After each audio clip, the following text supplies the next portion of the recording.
Good morning, YouTubers. Today is a work day, but I'm riding in, which is always nice.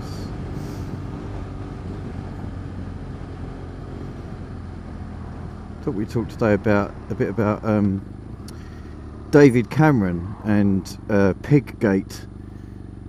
For those of you who haven't heard, I mean, it's been in the news for a little while now, so I'm a bit late coming to the table, but for those of you who haven't heard, David Cameron has been accused of face fucking a pig during his university days. Is it just me, or is that totally believable of the kind of ridiculous crap the elite get up to at these big universities like Oxford? I mean, I totally think it could have happened. Obviously the pig was dead, but you know, still. Anyway, I think on a more serious note, for me, what this story overshadows, which is you know, the kind of thing that you want this story to bring up, but actually it hasn't come up at all, is the tragedy that is pig trafficking.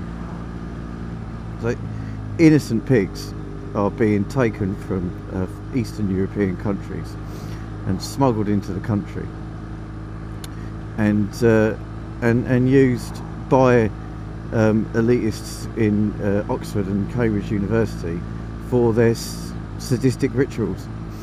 And you know, it's a terrible thing. It doesn't get enough time in the press. All these pigs want is to come to the UK, and you know, with the opportunity of getting a council house and one day being turned into some sort of nice sausage.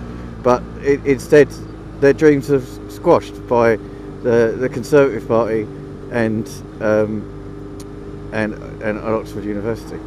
And these sick bastards that traffic them into this country. Anyway, so we've been lucky enough, or at least I've been lucky enough, to have got a story given to me by one of these pigs that's been affected, and so this is the story of Pepper, the pig. Pepper was a normal pig growing up, you know, just carefree, happy, just, you know, wallowing in muck, and you know, always did her chores,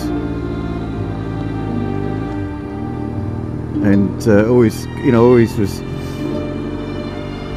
the brightest in the class.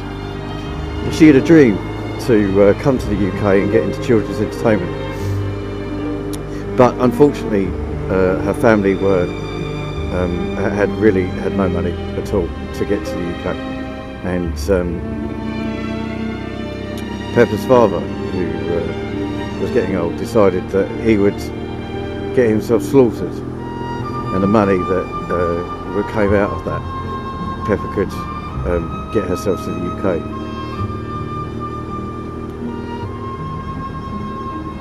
So her father did that, and you know, it was a sad time for her and her family. But you know, it gave her the opportunity to come over here. She took the money and found a local farmer to transport her over here. The transport was hard. It was she was stuck in the back of a truck with about 100 other pigs, and slowly made her way over to the UK and across Europe.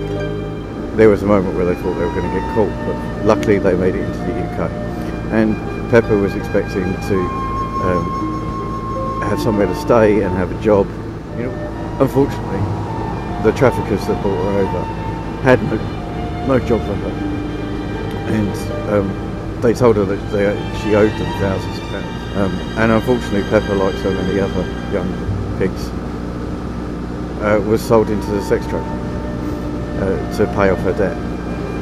A debt which she was never going to be able to pay off. It wasn't long before she kind of climbed the ranks within that trade and was selected to go to Oxford University. There were some times of comfort for her. For example, when she ended up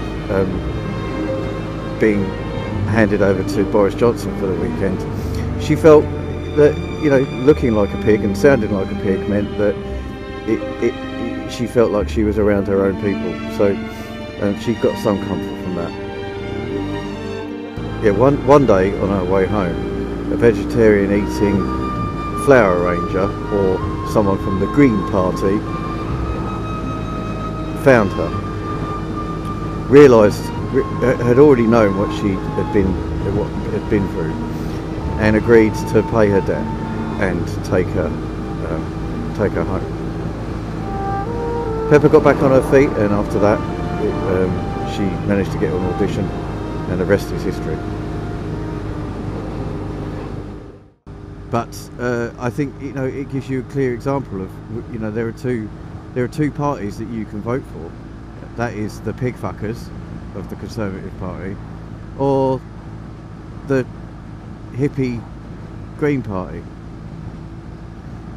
And if you want my advice, I was going to say go for the Green Party, but that's not really a fucking choice, is it? So just go with the pig fuckers. Better the devil you know.